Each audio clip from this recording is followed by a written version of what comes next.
गौतम बुद्ध रोज अपने शिष्यों को उपदेश देते थे। बुद्ध की ज्ञान की बातें सुनने काफी लोग आते थे।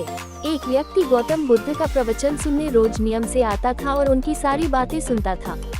बुद्ध अपने प्रवचनों में क्रोध, अहंकार, लोभ, शत्रुता छोड़ने की बात कहते थे। बुद्ध के प्रवचनों का सार यही था कि इन बुरी बातों को छोड़े बिना जीवन में शांति नहीं मिल सकती है। एक दिन उस व्यक्ति ने गौतम बुद्ध से कहा कि तथागत, मैं रोज नियम से आपके प्रवचन सुन रहा हूँ, लेकिन मुझे कोई लाभ नहीं मिल रहा है। आपकी सारी बातें सच है, लेकिन मेरे जीवन में इनसे कोई बदलाव नहीं आ रहा है।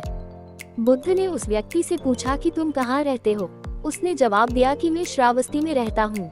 बुद्ध ने पूछा, ये जगह यहाँ से कितनी दूर है? उस व्यक्ति ने जगह की दूरी बताई। इसके बाद बुद्ध ने फिर पूछा, तुम वहाँ कैसे जाते हो?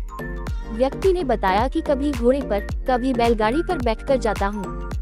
बुद्ध ने फिर पूछा कि तुम्हें वहाँ पहुँचने में कितना समय लगता है? व्यक्ति ने पहुँचने का समय भी बता दिया। इसके बाद बुद्ध ने अंतिम प्रश्न पूछा कि क्या तुम यहाँ बैठे बैठे ही श्रावस्ती पहुँच सकते हो?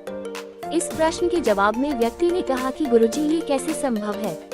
इसके लिए तो चलना पड़ेगा, तभी मैं वहाँ पहुँच सकता हूँ। बुद्ध बोले कि हम चलकर ही हमारे लक्ष्य तक पहुँच सकते हैं। ठीक इसी तरह जब तक हम अच्छी बातों का पालन नहीं करेंगे, उन पर चलेंगे नहीं, तब तक हम पर प्रवचनों का कोई असर नहीं होगा।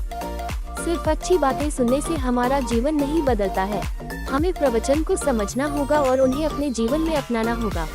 व्यक्ति को बुद्ध की बातें समझ आ गई और उस दिन के बाद उसने भी बुद्ध के बताए मार्ग पर चलना शुरू कर दिया। बुद्ध के प्रवचनों से व्यक्ति की सोच बदल गई और उसका मन शांत हो गया।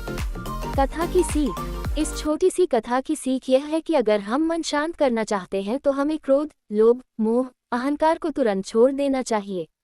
इन बुराइयों की वजह से हमारा मन अशांत रहता है, शांति नहीं मिलती है।